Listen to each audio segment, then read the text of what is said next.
রাজনীতি করলেই পকেটে টাকা আসে, ঘরে বসে থাকলেও টাকা আসে, চাঁদার হিস্সা চলে আসে। রাজনীতি করলে টাকা খরচ হয় না, রাজনীতি করলে বিভিন্ন ন্যায্য অন্যায্য সুবিধাগুলো আসে ক্ষমতার দাপট থেকে। এবং নিজে এক্সপায়ার হয়ে যাওয়ার আগে, নিজে মরে যাওয়ার আগেও তার রিপ্লেসমেন্ট দিয়ে দেওয়া যায়, অর্থাৎ বংশ পরম্পরায় রাজনীতি করবে।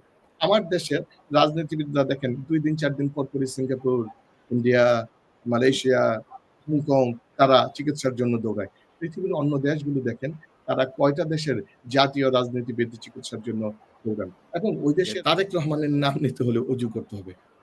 কথাটা তো আপনি মানে চাটামি করার, তেলবাজি করার মাত্রাটা দেখেন। আরে ভাই আল্লাহর নাম নিতে, নবীর নাম নিতে দেখেন। ছাত্ররা কিন্তু বাংলাদেশের জন্মের আগে থেকেই ছাত্রদের একটা ঐতিহাসিক ভূমিকা রয়েছে। আমি একটা কথা একটু বলে নেই যে আমি ব্লান্টলি ছাত্রদেরকে সাপোর্ট করা বা একটা দলকে বিরোধিতা করার জন্য কখনোই আমি বক্তব্য দিই না, বাট আমার কথাগুলো একটা মিক্স থাকবে। কেউ এটাকে নিজেদের টেনে না নেওয়ার জন্য আমি আগে আহ্বান করতেছি। দেখেন, বাংলাদেশের জন্মের পূর্ব থেকে 1952 সাল থেকেই শুরু করে ছাত্রদের একটা বিশাল অবদান রয়েছে। 1952 ভাষা আন্দোলন, 69 গণঅভ্যুত্থান, 70 নির্বাচন, 1971 সালের স্বাধীনতার আর আমাদের ঐতিহাসিক মুক্তিযুদ্ধ, স্বাধীনতা যুদ্ধ, 90 সাল, এই বিশাল অবদান রয়েছে। কিন্তু এই অবদানের পরেও দেখা যায় ছাত্ররা কেন জানি তারা বারবার প্রতারিত হয়, বারবার তারা দিকভ্রান্ত হয়ে পড়ে শুধুমাত্র কিছু উপরের সারিতে বা যারা বৃহৎ পর্যায়ে নেতৃত্ব দেয় তাদের কারণে। ঠিক এবছরও কিন্তু ঠিক এমনটাই শুরু হয়েছে যে দেখেন 2024 সালে আমাদের যে জুলাই আগস্টের বিপ্লবের মধ্য দিয়ে আমরা সুন্দর স্বাধীনভাবে কথা বলার যেই সময়টা, যেই দেশটা, যেই সুযোগটা পেয়েছি, কিন্তু দেখেন অন্য কিছু দল, রাজনৈতিক দল এই ছাত্রদের রক্তের পালাবদলের মধ্য দিয়ে তারা ক্ষমতায় যাবে এবং হালুয়া রুটি খাবে সবসময় তারা, এবং বাংলাদেশের রাজনীতিটাকে তারা মনেই করে যে এইটা তাদের একচ্ছত্র অধিপতি এবং তার পৈতৃক সম্পত্তি। অনেকের ধারণা, অনেকের চিন্তা এরকম। আমার কথাটা হচ্ছে যে এটা আসলে রাজনীতি যে কেউ করতে পারে, এটা করতে দেয়া তার অধিকার রয়েছে। দেখুন 24 সাল 2000 গত বছর যে ছাত্র জনতার যে অভ্যুত্থান হলো, তারা আসলে কি চেয়েছিল? তারা কিন্তু তখনও রাজনৈতিক দল করার জন্য মাঠে নামেনি, রাজনৈতিক দল করার তারা চিন্তা করেনি।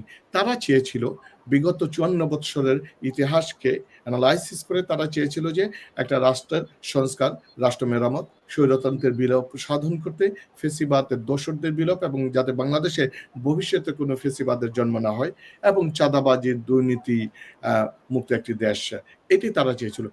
এই চাওয়াটা খুব বেশি বড় চাওয়া না। এই চাওয়াটা মনির ভাই, আপনার চাওয়া, আমার চাওয়া, মনির ভাইয়ের চাওয়া, জগলুল হায়দার প্রত্যেকের চাওয়া।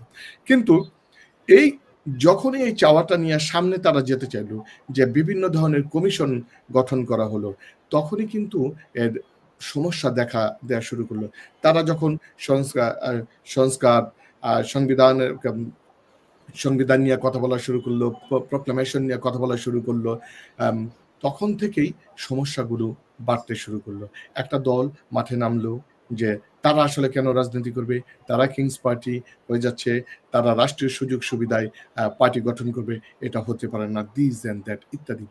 আমার একটা সুস্পষ্ট বক্তব্য, আমরা কেন ছাত্রদেরকে প্রতিপক্ষ বানাচ্ছি? ছাত্র তো আমাদের প্রতিপক্ষ না। আমরা যদি তাদেরকে নার্সিং করতে পারি, আমরা যদি তাদেরকে গাইড করতে পারি, মনির ভাইয়ের একটা কথা খুব সুন্দর বলেছেন যে বেয়াদব যদি হয় তাহলে তারা নেতা হতে পারবে না। এই যে তারা যে যদি বেয়াদবি করে থাকে, তাহলে আমরা তাদেরকে যদি গাইড করতে পারি, আমরা যদি তাদেরকে নার্সিং করতে পারি, তাহলে তারা, কারণ আমাদেরকে তো এই জায়গাটা ছেড়ে দিতে হবে, অ্যাট দ্য এন্ডে একটা পর্যায়ে এসে আমাদেরকে এই জায়গাটা ছেড়ে দিতে হবে, তাহলে আমরা নতুন নেতৃত্ব, আগামী প্রজন্ম গড়ে তুলতে পারব।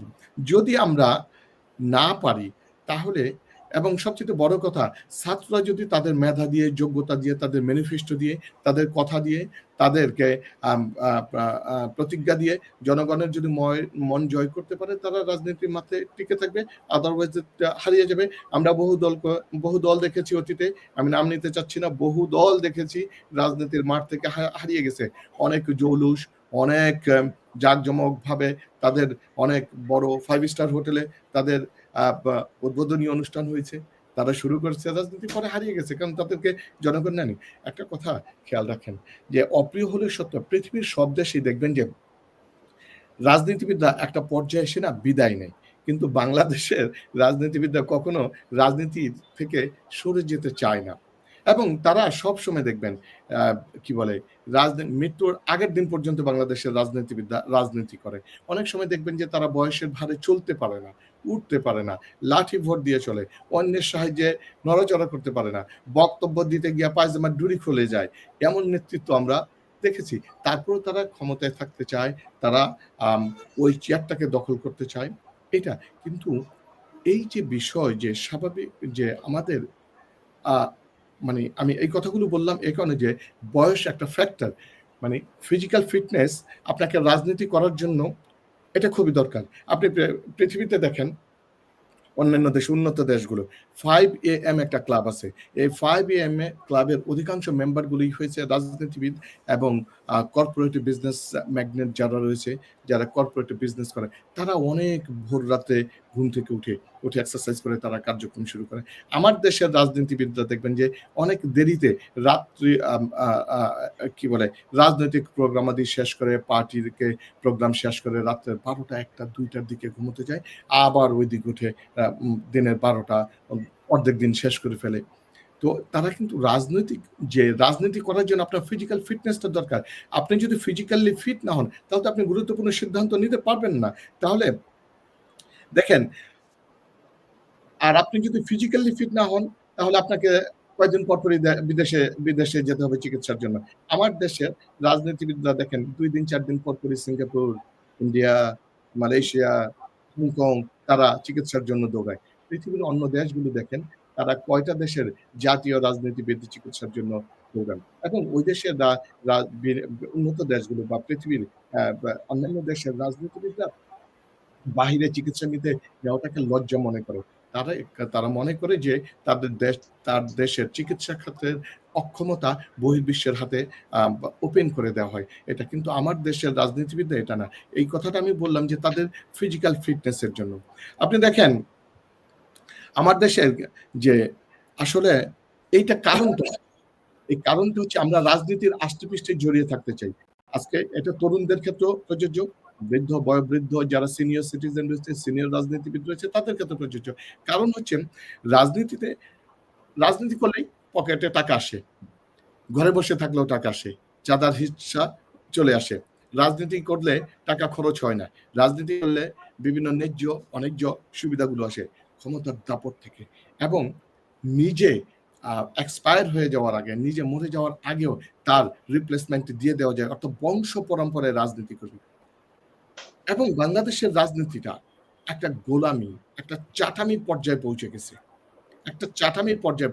আমার দেশের রাজনীতির মানেটাই হচ্ছে পাঁচাটা গোলামি করা, নেতার পাঁচাটা গোলামি করা। এই যে মানে don't be rude and offensive আমার কথায়। আমি জাস্ট শুধু বোঝানোর জন্য কয়েকদিন আগে বিএনপির একজন সিনিয়র লিডার একটা বক্তব্য দিলেন, সেটা দেখলাম যে তারেক রহমানের নাম নিতে হলে অজু করতে হবে।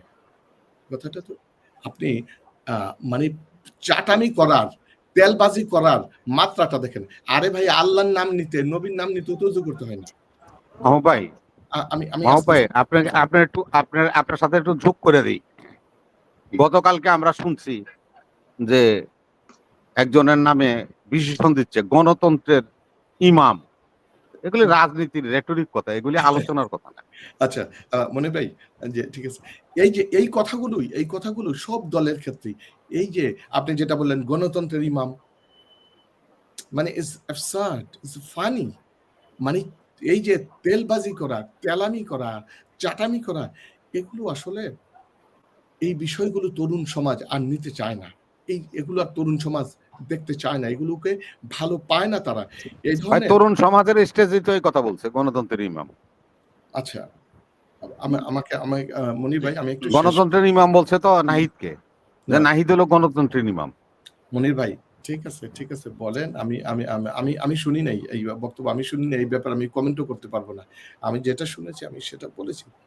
তো এর জন্য যে আজকে ছাত্র জনতা দেখেন, বিশেষ করে ছাত্র এবং তরুণরা এই আমাদের সিনিয়র যে রাজনীতিবিদদের কথা কার্যক্রমে তাদের অমিল, বৈসাদৃশ্যতা এবং তাদের যে মানে ওই অ্যা বংশ পরম্পরায় রাজনীতি করা বা ভিন্ন এই যে বিভিন্ন সময় যে রাজনীতি, একই স্টাইলের রাজনীতি, একই স্টাইলের রাজনীতি, এখান থেকে এই দেশকে তারা মুক্তি দিতে চায়। তারা নতুনভাবে চিন্তা করতে চায়। হ্যাঁ, এবার হচ্ছে এই যে ছাত্রদের যে রাজনৈতিক গ্রুপটা, যে রাজনৈতিক দলটা হলো, এই দলটা nothing wrong with that. আমি এটাকে ইতিবাচক হিসেবে দেখতে চাই। এজন্য বাচক হিসেবে দেখতে চাই। দেখেন ৫ই অগস্টের পরে যতগুলো ঘটনা ঘটে, ত্রাণকর্তা হিসেবে দৌড়ে যায় রাজনীতিবিদরা। এই রাজনীতিবিদরা যদি একটা প্রেশার গ্রুপ হিসেবে কাজ করে, তাহলে কিন্তু দেশের জন্য, দেশের গণতন্ত্রের জন্য, দেশের উন্নতির জন্য, দেশের অগ্রগতির জন্য ভালো হবে। তারা যদি পার্লামেন্টে রিপ্রেজেন্ট করে, তাহলে সরকারের গঠনমূলক এবং কনস্ট্রাকটিভ সমালোচনা করে সরকারকে সঠিক পথে পরিচালিত করতে পারবে। কিন্তু আমরা বিগত দিনগুলোতে দেখেছি কখনো কনস্ট্রাকটিভ সমালোচনা হয় না। কনস্ট্রাকটিভ সমালোচনা প্রত্যেকটা গণতান্ত্রিক দেশে দলীয় সরকারকে, দলীয় রাজনীতিবিদদেরকে, নেতাদেরকে সঠিক পথে পরিচালিত করার জন্য একটা নিয়ামক শক্তি। আনফরচুনেটলি বাংলাদেশে এইটা নেই। সমালোচনা করলেই আমরা সমালোচনাকে নিতে পারি না। আমরা সমালোচনা সহ্য করি না। আমাদের কাছে সমালোচনাকে আমরা পার্সোনালি নিয়ে নিই। এটা আমাদের জন্য খুবই মানে অশনি সংকেত এবং